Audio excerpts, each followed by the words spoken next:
Está no ar. Gente que Fala. O melhor programa de debates do rádio brasileiro. Gente que Fala. Tem texto e direção geral do jornalista Fausto Camunho. Gente que Fala. Reúne de segunda a sexta-feira formadores de opinião para discutir as principais notícias do dia. Gente que Fala. Tem o selo de qualidade APCOM.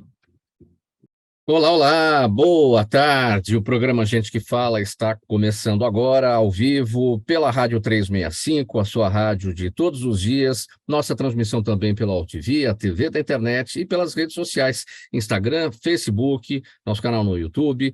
Tudo ligadinho, tudo no ar, tudo à sua disposição para você acompanhar a nossa jornada de hoje, até 1 da tarde. Por aí a gente quer você comentando, curtindo, compartilhando a nossa transmissão. Interaja também com os nossos convidados de hoje, fazendo perguntas para todos eles. 973350038 é o número. De novo, 973350038.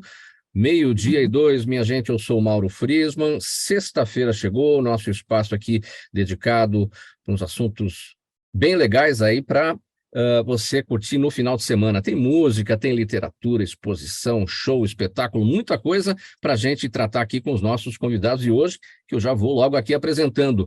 Zé Brasil, cantor, compositor, multi-instrumentista. Tudo bem, Zé Brasil? Bem-vindo, boa tarde. Boa tarde, Mauro. Boa tarde, telespectadores ou internautas e ouvintes também, né, do nosso programa aí, Gente que Fala. Eu quero agradecer a oportunidade que a AltV está me dando e dizer uma boa tarde para todo mundo, inclusive para os meus colegas aqui, para as minhas colegas que estão participando alegremente desse encontro. Legal, Zé Brasil, obrigado pela presença. Eu vou apresentar também aqui a Jo Ribes. Ela é jornalista, criadora da exposição O Nordeste em Dicionário. Tudo bem, Jo? Bem-vinda, boa tarde. Obrigado pela oportunidade. Vai ser um prazer conversar com vocês e um olá, um abraço forte para todo mundo que está nos vendo, nos assistindo. Obrigado, Jo. Bem-vinda ao programa Gente que Fala. Eu apresento também a Cristiane Alves, coordenadora educativa da Casa Museu Ema Clabin.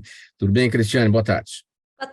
Boa tarde a todos os ouvintes, internautas, boa tarde, Mauro.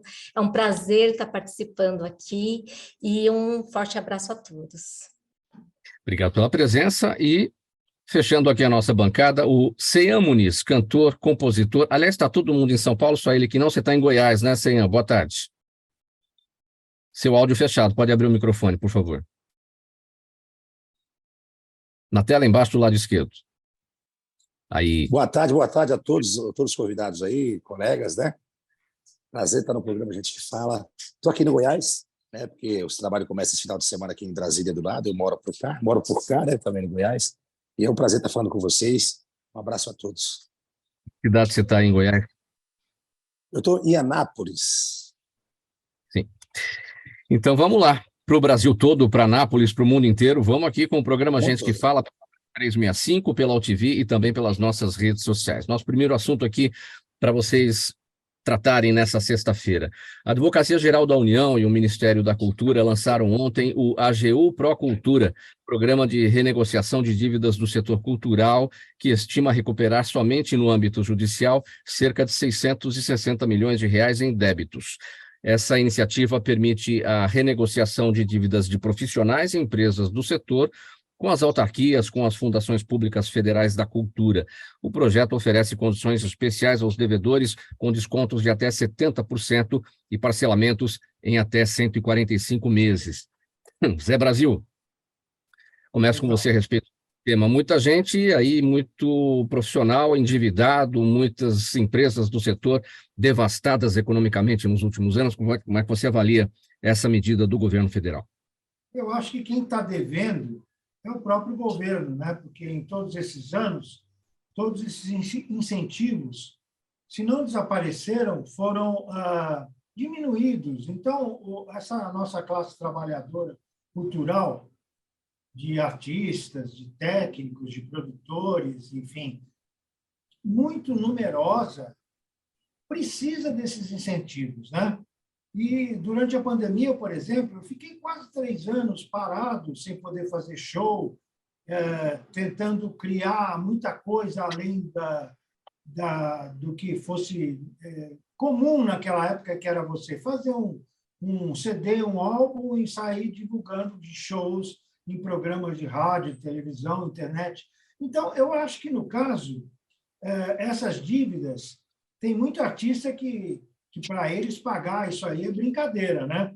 Mas muito produtor também. Aliás, não sei se tem muito, é uma minoria, porque nós, os independentes, os trabalhadores de música autoral brasileira, por exemplo, a gente não tem praticamente incentivo nenhum, a gente tem que batalhar muito, entrar nos editais. Só para vocês terem uma ideia, até agora eu só consegui 2 prêmios nessa época difícil, e foi uma coisa assim que dava para ajudar um aluguel, um condomínio, você entendeu? Não era nada significativo que, por exemplo, me desse condições de produzir um novo álbum, de fazer um show bem produzido, para me apresentar decentemente. Então, eu acho que o governo é que está devendo para nós, para a classe trabalhadora artística e cultural. Jô, sua avaliação sobre o lançamento, então, do AGU Procultura e o governo aí tentando reaver um bom valor aí com a renegociação das dívidas. Eu, além de super achar o quanto isso é importante, eu queria pegar um outro ponto também da pandemia, o aumento aí da saúde, dos problemas de saúde mental e emocional.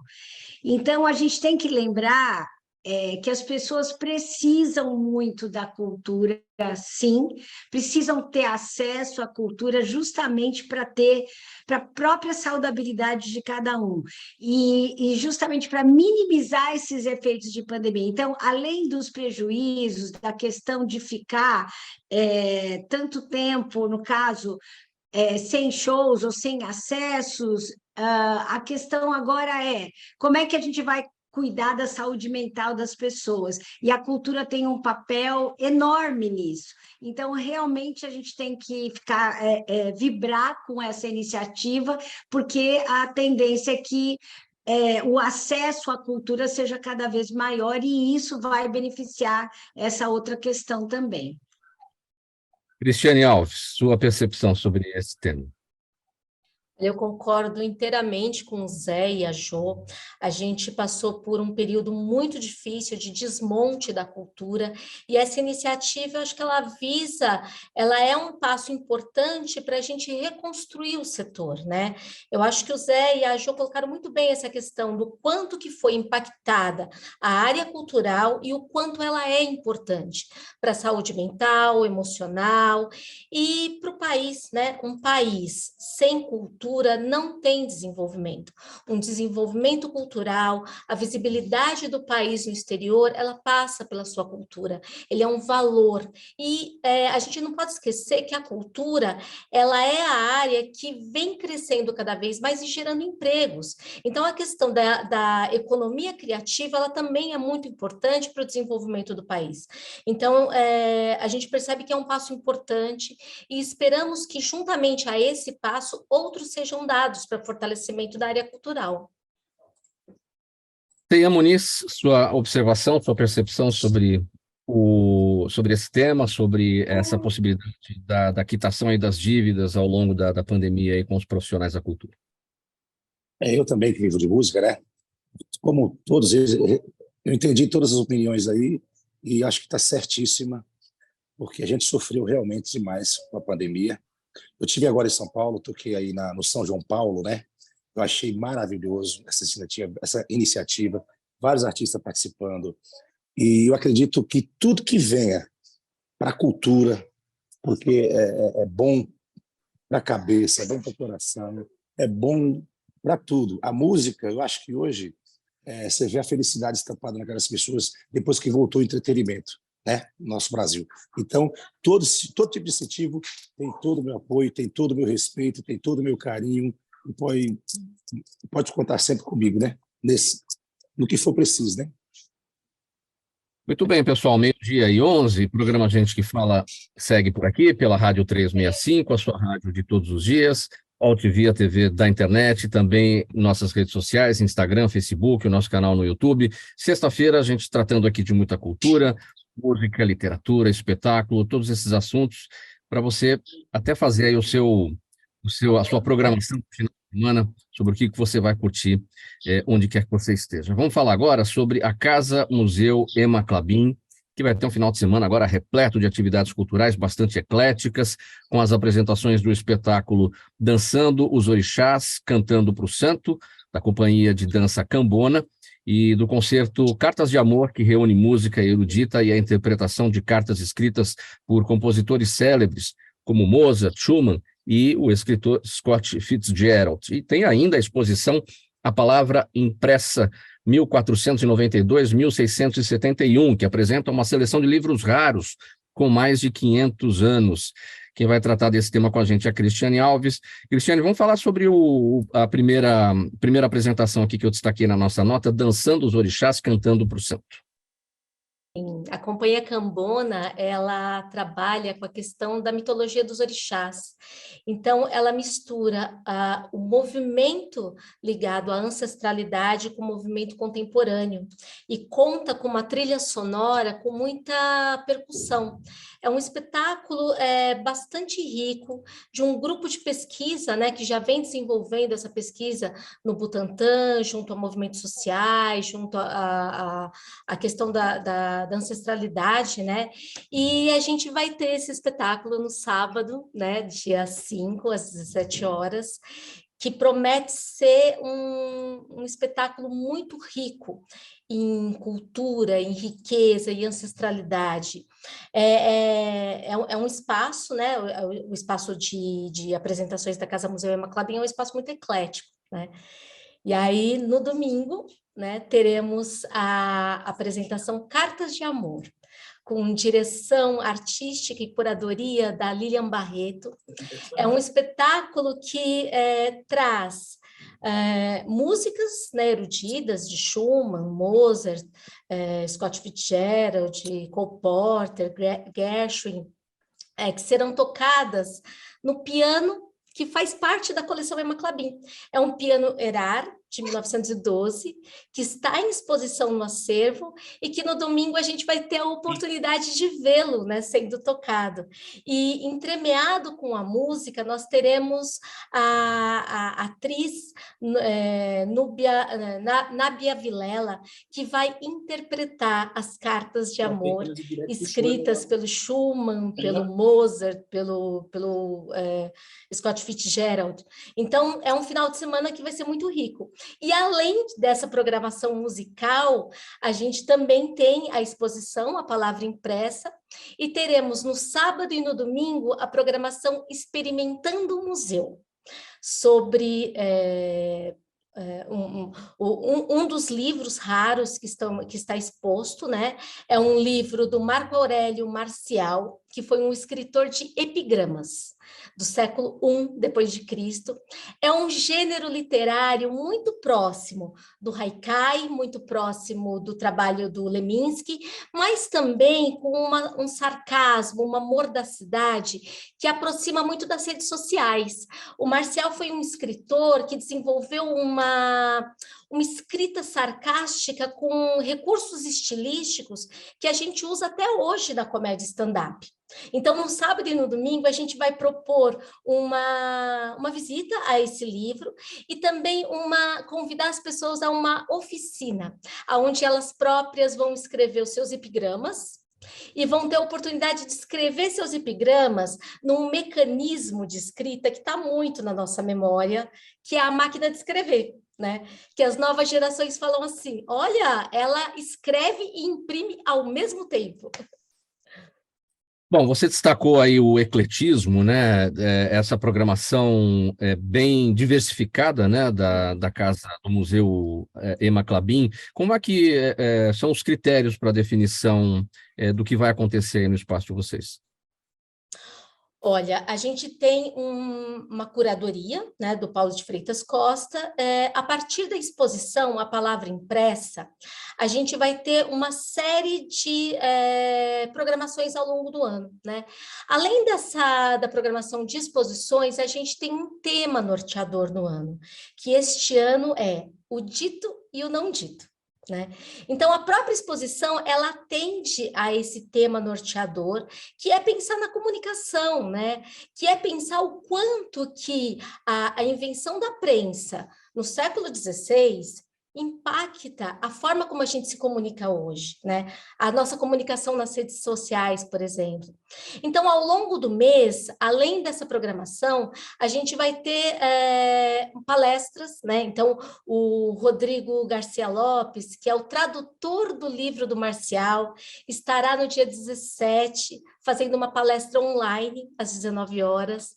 Teremos uma outra palestra que é com o Lorenzo Merlino. Ele vai falar sobre moda e arte, o quanto que a relação entre moda e arte é próxima, e a gente pode ver essa relação no livro O Teatro do Mundo, que é um atlas que foi produzido no século XVI, e que a partir dos grafismos e ilustrações a gente pode pensar na moda, né? Ele estará aqui no dia 31 de agosto, às 19 horas, também online. E, dando continuidade à nossa programação de oficinas e visitas, no dia 19 e 20, nós iremos conversar um pouco sobre os incunábulos, que são aqueles livros raros que estão expostos, né, na coleção, que são os primeiros impressos. Nós temos aqui um desses livros, onde a gente pode explorar bastante essa questão da prensa, dos tipos móveis, da encadernação, né? E na oficina, que é Construindo Tipos Móveis, Narrativas e Encadernações, nós convidamos o público, né, a construir esses tipos móveis, a pensar nas narrativas e a produzir uma encadernação artesanal. Isso vai ser no dia 19 e 20, às 14h30. E na próxima semana, dia 11, 12, sexta e sábado, nós teremos a visita De Olho na Coleção, a palavra impressa, onde a gente vai convidar as pessoas a verem a exposição, a gente vai trazer imagens, né, outras imagens desses livros, né, que estão expostos, a gente vai trazer alguns vídeos que remontam um pouco essa história da prensa. E bom, a Casa Museu Ema Klabin, além dessa programação intensa, né, ela tem um jardim que foi projetado pelo Burle Marx, onde as pessoas podem estar, ficar, aproveitar. E a gente também gostaria de convidar as pessoas a virem visitar, independente da programação, né? Todos os dias a gente tem visitas educativas, né, mediadas pelos educadores, e também as pessoas podem visitar sem educador. É um lugar que realmente a gente procura promover uma programação bem diversificada. Olha, Cristiane, você falou dos tipos móveis, você falou da prensa, não tem como a gente não lembrar de Gutenberg, Johannes Gutenberg, que é o pai da imprensa no século XV, né? E a gente tem aí 6 séculos, 7 séculos de distância, né? De Gutenberg até as redes sociais, né? De Gutenberg a Zuckerberg, né? Até Mark Zuckerberg, enfim. A gente sabe o que mudou na forma da comunicação, a gente sabe o que mudou na forma de cada um se comunicar desde do início da imprensa até as redes sociais. Então, muita coisa aconteceu de lá para cá em termos de mudança. O que não mudou, né, nesse período, em termos de comunicação? Pois é, Mauro, eu acho que essa exposição ela trouxe para a gente justamente essa percepção do que não mudou, né?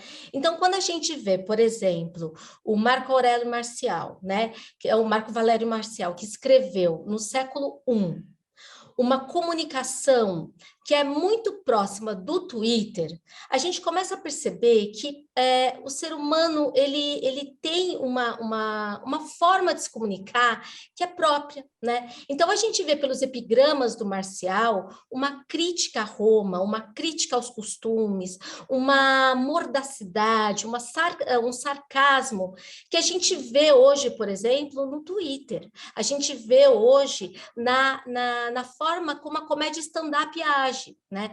E um outro ponto que é muito interessante da gente observar é, por exemplo, os relatos de viajantes, né? A gente tem livros do século XV, do século XVI, no qual esses viajantes europeus retratam, né, as Américas de uma forma assim extremamente fetichizada, exótica, né?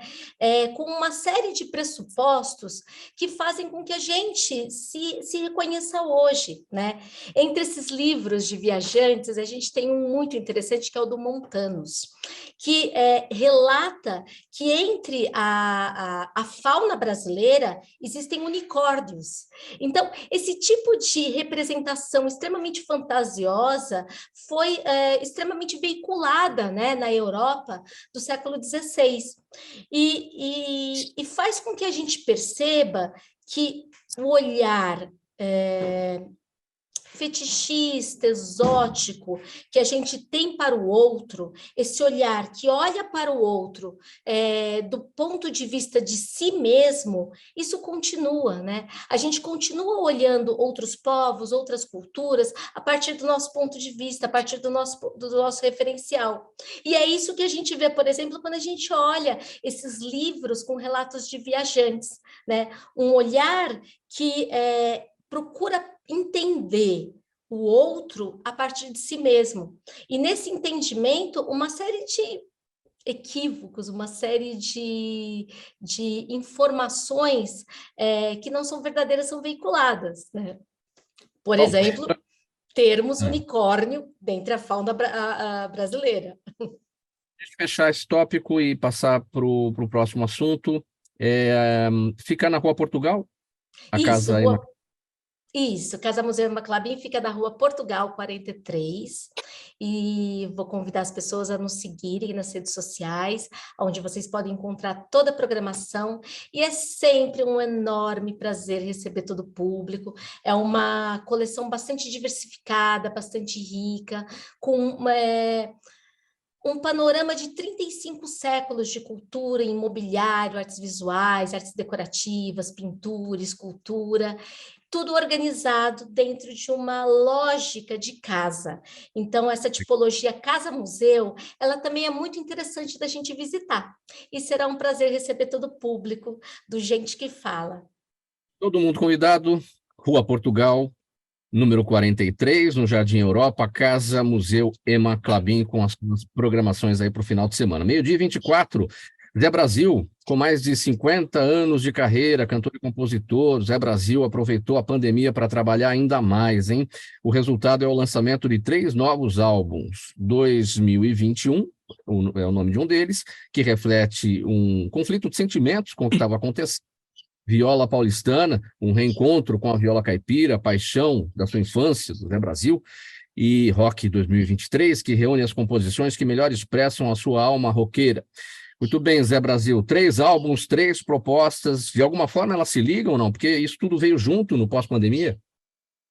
Eu quero dizer o seguinte, eu sempre fui um músico, um artista, um compositor, que procurou trabalhar coletivamente, né? Acreditava naquela coisa, o aparecimento dos Beatles, do rock, veio todo um impulso para a gente, um sonho mesmo, da gente fazer uma banda, e através daquilo a gente conseguir se comunicar e criar e viver, né?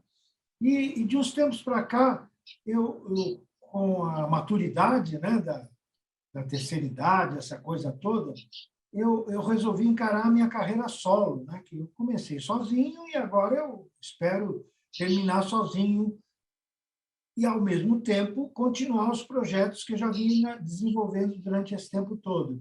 A pandemia me deu a oportunidade de produzir muito em casa. Eu tenho um esquema de home studio, que hoje é possível para a maioria dos músicos, que antigamente era uma coisa assim impensável, né? Era uma coisa assim que não dava para a gente...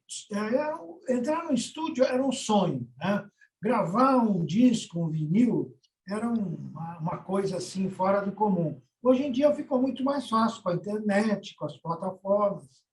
Você grava em casa, convida, por exemplo, seus músicos que vão participar daquele projeto, cada um grava no seu estúdio ou num estúdio que eles alugam ou que é cedido através de amigos para eles e tal. E a gente está conseguindo fazer uns trabalhos assim, numa produção bem apurada, não é uma coisa assim amadora, né? Todo mundo desenvolveu esse know-how, certo? Para produzir em casa. Eu sempre produzi, desde que eu comecei a música, eu sempre produzi as minhas coisas também, né? Sejam bandas, sejam shows, CDs, DVDs, vídeos, videoclipes, programas de televisão, programa de rádio, enfim. Então, eu tive essa oportunidade. Daí, eu aproveitei essa dificuldade, né? Usando aquela coisa do provérbio chinês, que toda dificuldade traz uma oportunidade, né? Eu não encarei como um problema, eu encarei como uma nova possibilidade. Então, a primeira coisa que eu consegui fazer, além dos lançamentos online, foi esse single, que, como vocês podem ver aí, single não, esse é um álbum, né, um CD, 2021, que eu consegui fazer e lançar em 2021. No auge da pandemia, eu estava em lockdown e tudo mais, e daí eu esperei o começo de 22, imagina, né, para lançar esse disco. Eu já tinha conseguido lançar nas plataformas. Esse ano, agora, 2023, isso foi em 2021. 2023, eu consegui realizar um sonho, né, que eu tenho desde... não sei se dá para ver aqui, dá para ver, né? Isso aqui Sim. eu chamo de viola paulistana, porque é um tipo de moda de viola, vamos chamar assim, né? Que é minha, é original. Eu não toco viola, por exemplo, a viola pantaneira, que eu admiro, por exemplo. Nem em sonho eu quero encarar um Almir Sater, uns caras assim, grandes músicos da viola clássica, mineira, paulista, Tião Carreiro, sabe? Essa turma toda. Daí eu convidei, inclusive, alguns grandes músicos e um violeiro, especialmente o Ricardo Vinini, que é o mestre da viola, inclusive vai se apresentar nesse domingo no Belenzinho. Eu convido todos lá para comparecer ao show Moda de Rock, que ele faz as músicas de rock com um parceiro dele, que é o Zé Helder, e vai ter a Adriana também, que é uma convidada que fez parte do grupo Barra de Saia, que é uma violeira de primeira também, que vai participar. Vai ser um baita show, eu vou estar lá, e eu convido todos também para participar.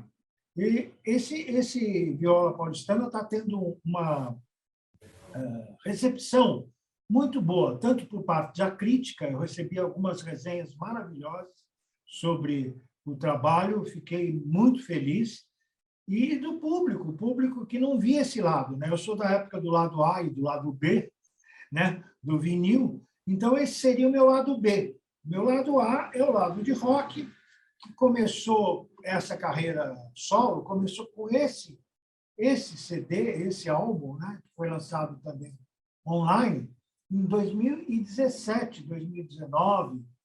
Aliás, 2017 foi lançado antes da pandemia, né? Entre 2017 e 2019. E agora esse ano, eu tive a oportunidade, além de fazer alguns shows com o Viola Paulistana e o 2021, eu participei, fui assistir o show dos amigos e tal, e vi que o lance que é uma coisa que eu nunca pensei muito e nunca me preocupei muito, porque eu estou sempre preocupado com o conceitual. Eu sou daquela geração do conceitual. Você passava 2 meses para definir a ordem das músicas dentro do LP, do CD, entendeu? No conceito, assim, no tema, assim, fazer música temática, com mensagem e tudo mais. E a música tem um outro lado que o Ceyhan destacou, inclusive, de entretenimento. Eu tenho assistido alguns shows de alguns amigos em alguns espaços bem diferentes, bem diferenciados, tipo Tokyo Marine Hall, Red Star Studio, Sesc Belenzinho, enfim, lugares assim, casas de cultura, fábricas de cultura, que eu vou explorar, mas com um trabalho novo que eu acabei de lançar e em breve vai estar em todas as plataformas, distribuído pela Trator, que é o Rock 2023. Eu peguei 13 das melhores músicas que eu fiz nesse gênero rock and roll, que alguns conhecem, né? Então, um pouco... E o nosso sinal caiu repentinamente, conexões de internet, né, nos pegam às vezes de surpresa, mas acho que já está todo mundo aqui já novamente na conexão. Então, o Zé Brasil estava falando aqui a respeito, só para finalizar o seu tópico, Zé, apresentações, e aí aqui eu vou para o assunto da Jo Ribes já imediatamente, porque o nosso tempo está passando. Vamos lá. Então, eu vou fazer essa apresentação, né, desse show Rock 2023, com 13 músicas que melhor expressam, né, essa alma roqueira, o lado A meu, né, que é o lado roqueiro, e tem também o show Povo Brasileiro, que é uma mescla, né, uma mistura de rock com moda de viola, moda de rock também, né, que a gente pode chamar. E também tem os shows da minha banda Apocalipse, que eu fundei em 1975 e que continua.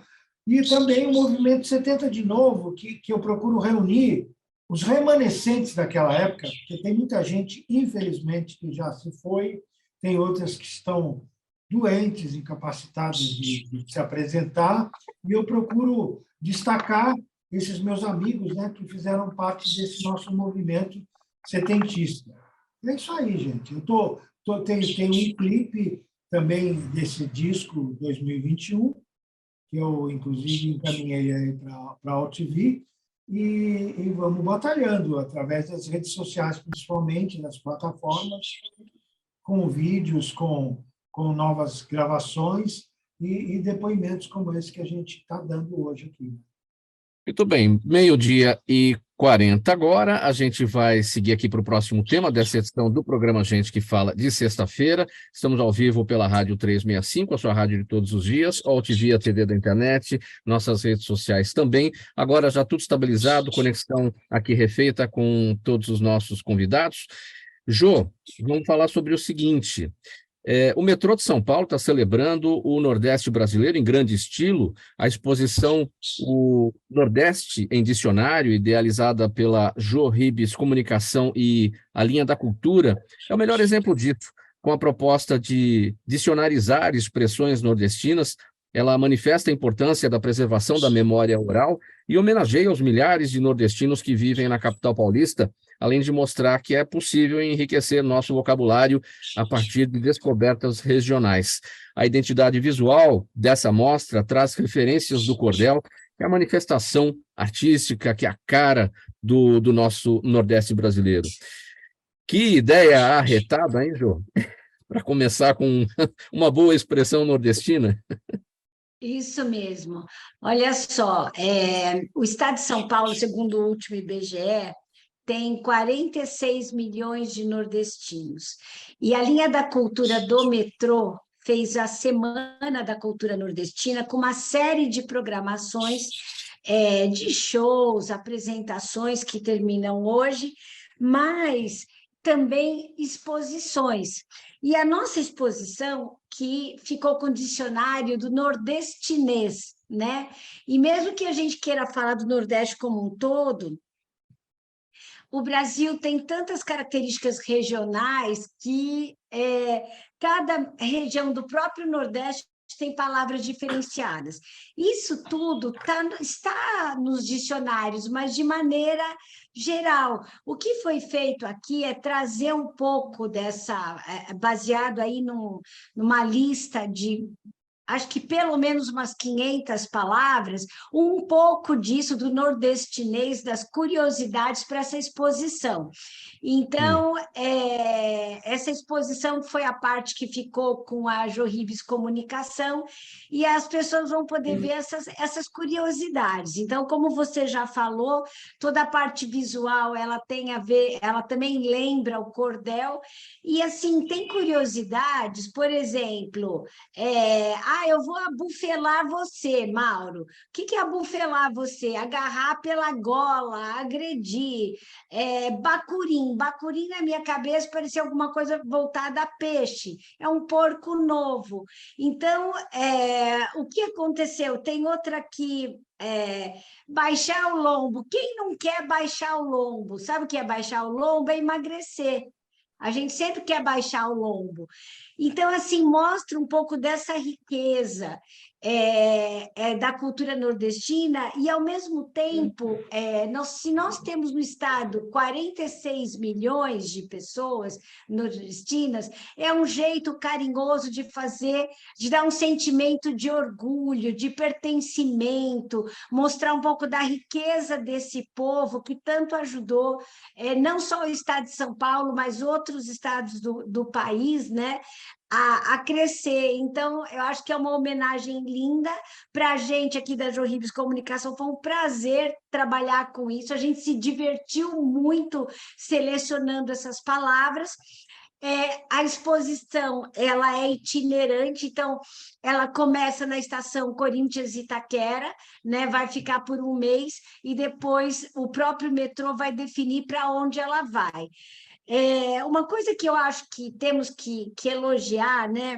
Alguns metrôs, algumas estações de metrô pela Europa usam aquele espaço cultural, né? Recentemente, final do ano passado, eu fui para Madrid e eu fiquei encantada, porque além da plataforma ter exposição, você tinha a música. Então, assim, andar de metrô era uma coisa assim muito prazerosa. E apesar da gente estar em São Paulo com tanta gente, eu não vou, são milhões de pessoas dia que passam pelas estações do metrô, não vou nem me arriscar a falar a quantidade, mas são milhões. E que estão sempre correndo. Você tem uma oportunidade de acesso à cultura, é maravilhoso, é uma iniciativa incrível. A gente tinha feito a exposição do poeta da periferia, o Sérgio Vaz, que também ficou 3 meses lá. Então, o que aconteceu de bacana?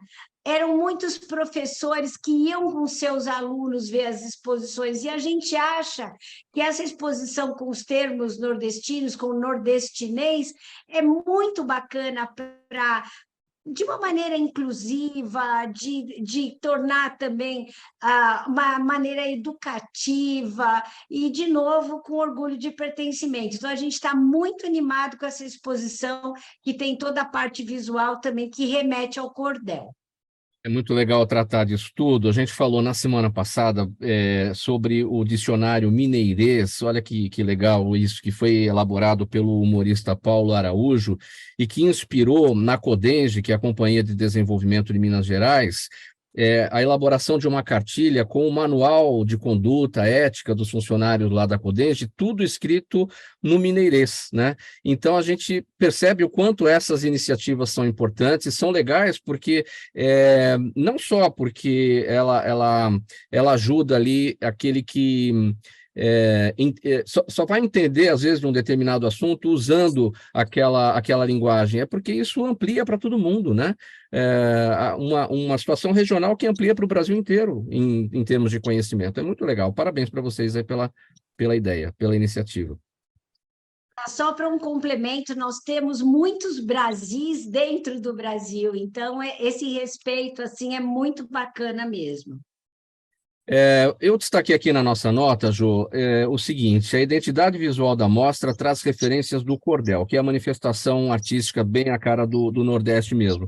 Então, o passageiro do metrô, ele vai encontrar ali os varais, os poemas, exatamente, né, como no cordel, é isso? Essa identidade visual está proposta lá na estação? Não, ele, na verdade, tem os totens, que tem duas faces com as frases e as referências do dicionário. Então, é como na própria estrutura mesmo dos totens que o metrô usa para exposição, mas as cores, a tipologia das letras remetem, né, aquele tom mais nude que o próprio cordel usa com aquela tom suave que está, como você bem falou, nesses varais. Então, tudo remete, mas não é num varal, é num totem mesmo que está exposto lá na estação Itaquera, Corinthians e Itaquera por enquanto, e depois vai migrar.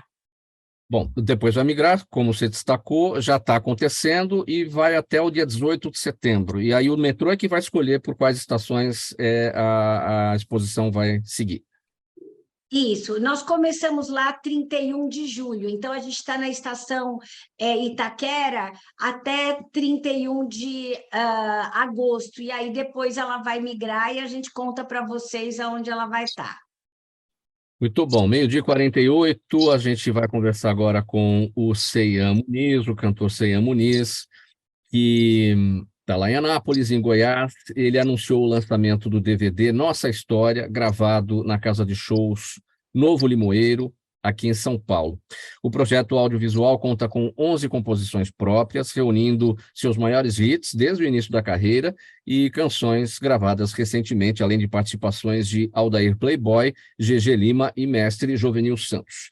O Ceyhan Muniz tem feito sucesso especialmente no Norte e no Nordeste, olha só, com hits que passeiam pelo arrocha, pelo sertanejo e até a moda de viola. Então conta pra gente sobre esse trabalho que foi feito no Novo Limoeiro, Zona Norte aqui de São Paulo, se não me engano, na Vila Guilherme, não é isso? Exatamente. Exatamente. Grava esse DVD, porque eu, né, vim dos barzinhos, daquela cultura bem popular de tocar na pracinha, no coreto, aquela coisa toda, da música sertaneja mesmo. Eu nasci no norte de Minas Gerais, né, migrei para São Paulo muito novo, sou imigrante de São Paulo, tenho residência em São Paulo também, minha família mora em São Paulo até hoje, e devido ao trabalho eu vim para o Goiás. E sempre mexi com música, sempre adorei música popular, música simples, que é sertanejo, né, o brega, o arrocha, e eu tenho isso nas minhas veias, né, na minha formação musical. Aí gravei, e graças a Deus hoje a gente faz show por os 15 estados do Brasil, a gente já toca, inclusive aqui no estado do Goiás, São Paulo também, e gravei esse DVD aí na Limoeiro, né, contando um pouco da minha história, que a partir de 2010, 2012 eu comecei a carreira solo, e através daí começou a andar minha música, né, no meio popular. Meu público é um público bem popular mesmo, né? E graças a Deus hoje a gente está aí com vários shows marcados pelo Brasil afora. Estive em São Paulo, fiz 14 shows, apresentações em São Paulo, e graças a Deus, é só gratidão a Deus. E dizer que esse novo trabalho foi feito com muito carinho é um pouco da minha história. Então, quem já segue o Ceyhan Muniz sabe um pouquinho, né, do que a gente já fez, o que a gente faz dentro da música. E a gente fica muito feliz e grato, né, o carinho do povo. Inclusive, esse final de semana eu vou estar aqui no estado, né, no Distrito DF, Distrito Federal, Brasília, fazendo mais 6 apresentações. Né? Depois vou para o estado da Bahia, vou estar no Acre, depois volto aqui para Goiânia. Em novembro eu estou em São Paulo de novo, né? Correndo muito, trabalhando muito e levando alegria por esse Brasil afora. Ou seja, é o Brasil inteiro, né, de apresentações aí que você está fazendo. Agora eu destaquei esse sucesso especialmente no Nordeste, né? O que você atribui esse sucesso na região Nordeste do país? Mauro, acho que o sucesso é a linguagem da gente. Eu acho que é a música. O povo do Nordestino ele gosta muito da música romântica, né? Se você vê, tem o próprio Amado Batista, Roberto Carlos, né, que faz muito sucesso no Nordeste. Então, essa música, o Reginaldo Rossi, né, se você pega, então, o nordestino gosta dessa linguagem, que a gente fala que eles falam que é brega, eles falam brega, né? É o brega, né? E para eles é o romântico. Então, eu acho que é isso. A minha linguagem é se identificar com aquilo que eu falo, com aquilo que eu componho, né? E eu acho que é isso. Isso que vem o sucesso do Sem Harmonias. Aquilo que você compõe. E nesse projeto, 11 composições próprias, né? De um total de quantas? As outras são de quais artistas? Pelo jeito, a maioria é composição sua mesmo.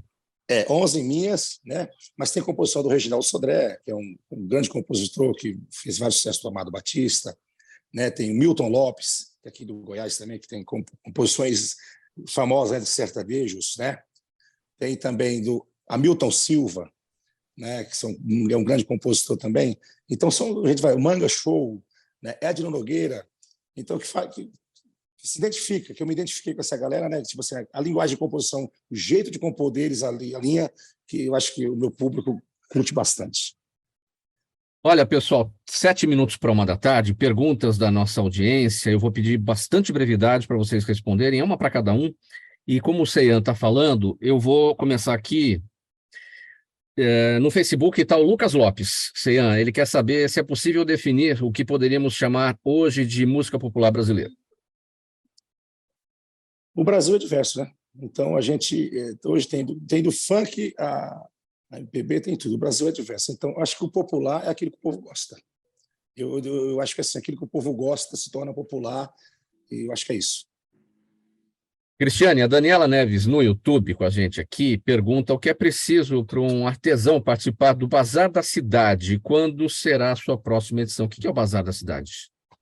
O Bazar da Cidade é uma feira de produtores autorais que vai acontecer no dia 26 e 27 de agosto, e é uma parceria entre o Bazar da Cidade, né, e a Casa Museu Ema Clabin. Os artesãos, os artistas interessados em produzir, eles devem entrar em contato com a organização do Bazar da Cidade, né, e enfim, se inscrever, apresentar seus trabalhos. É uma feira muito, muito criativa, muito gostosa. Ela acontece todos os últimos finais de semana do ano e fica um clima muito gostoso, com artistas, artesãos, músicas ao vivo, gastronomia, moda, joalheria. Então, eu quero aproveitar e convidar as pessoas para o dia 26 e 27 de agosto estarem aqui na Casa Museu Ema Clabin para o Bazar da Cidade. Legal. Patrícia Guedes está no Instagram. Jô, o que é uma agência boutique de comunicação? É a pergunta dela. Bom, para nós, a agência boutique é uma agência que gosta de cuidar, de personalizar, que não está tão preocupada em ser grande, mas está preocupada em atender bem os clientes e a se envolver com bons assuntos. A gente trabalha há muitos anos com cultura, com livro, leitura e outras áreas que a gente é apaixonado, sustentabilidade. Então, a gente trabalha muito, mas ama o que faz e trabalha com coisas que nos deem alegria e prazer. A gente se auto-intitula boutique por essa questão, personalização, e nós não somos gigantes, mas para nós cada cliente é único, e isso que faz a diferença. Obrigada pela pergunta. E o Zé Brasil vai responder aqui para o Luciano Andrade. Ele está no Facebook e te pergunta, Zé, qual o legado, na sua opinião, a melhor fase... Como é que é? Qual o legado e, na sua opinião, a melhor fase da carreira de Rita Lee?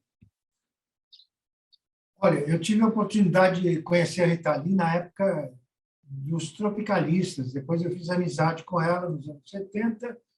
E eu posso dizer que ela é uma pessoa assim única, né? Uma pessoa assim genial que todo mundo percebeu.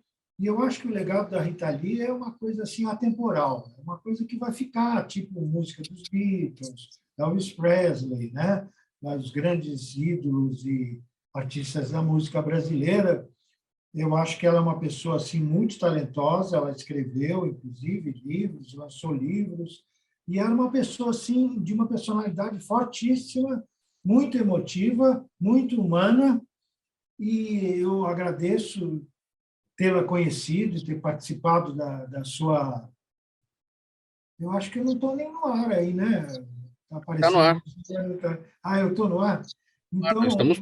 eu queria agradecer a pergunta do Luciano, né? E dizer que eu me sinto feliz por ter participado dessa amizade, ter partilhado a amizade da Rita Lee. E, como se diz por aí, nós fizemos uma música, eu e um ex-companheiro dela dos Mutantes, que é o Arnaldo Batista. Ele fez uma letra, eu toquei com ele no início dos anos 70, no Space Patrol, que era uma banda que nós criamos, assim que ele saiu dos Mutantes, e ele fez uma letra, assim, uma declaração de amor para a Rita, que eu fiz o rock em 2005, fiz a música e toco até hoje nos shows. É a minha homenagem sincera, né? E singela também para a Rita Lee. Eu queria dizer principalmente aí para o Ceian que eu respeito todos os estilos e as vertentes da música brasileira. Para mim, música brasileira é a música feita no Brasil, música popular brasileira, é a música feita pelo povo brasileiro em português, qualquer que seja ela. Pode ser rock, pode ser brega, pode ser sertanejo, pode ser música de raiz, pode ser samba, pode ser funk, tudo isso. Verdade. Vamos colocar um ponto final nessa edição do programa Gente que Fala de sexta-feira. Trouxemos conversa muito boa aqui sobre música, literatura, exposição, show, espetáculo, ideias aí para a sua agenda artística, sua agenda de lazer do final de semana. O agradecimento ao Zé Brasil, cantor, compositor, multi-instrumentista, Jo Ribes, jornalista, criadora da exposição O Nordeste em Dicionário, Cristiane Alves, ela é coordenadora educativa da Casa Museu Ema Clabin, e o Ceian Muniz, cantor e compositor. Gente, valeu aí a presença de vocês, essa nossa conversa, esse nosso bate-papo, em nome da equipe do programa Gente que Fala, que é uma realização sempre da ABECOM, apresentação minha, Mauro Friesman, pauta e redação do Pedro Schiavon, Zenilda Salvato, nossa diretora de produção, jornalista Fausto Camunhão, nosso diretor-geral, você ouvinte, você espectador, a razão sempre da nossa presença aqui, todos os dias. O Lucas Neto está chegando com o seu programa O Melhor para a Melhor Idade, para o seu início de tarde aqui na Rádio 365, a sua rádio de todos os dias. Bom programa aí para você, Lucas, bom programa para a audiência. A gente volta na segunda-feira, um bom final de semana para todo mundo, bom descanso, bom lazer, energia nova para todo mundo. Segunda-feira a gente está de volta aqui ao meio-dia pela 365, pela UTV e pelas redes sociais. 1h em ponto, tchau.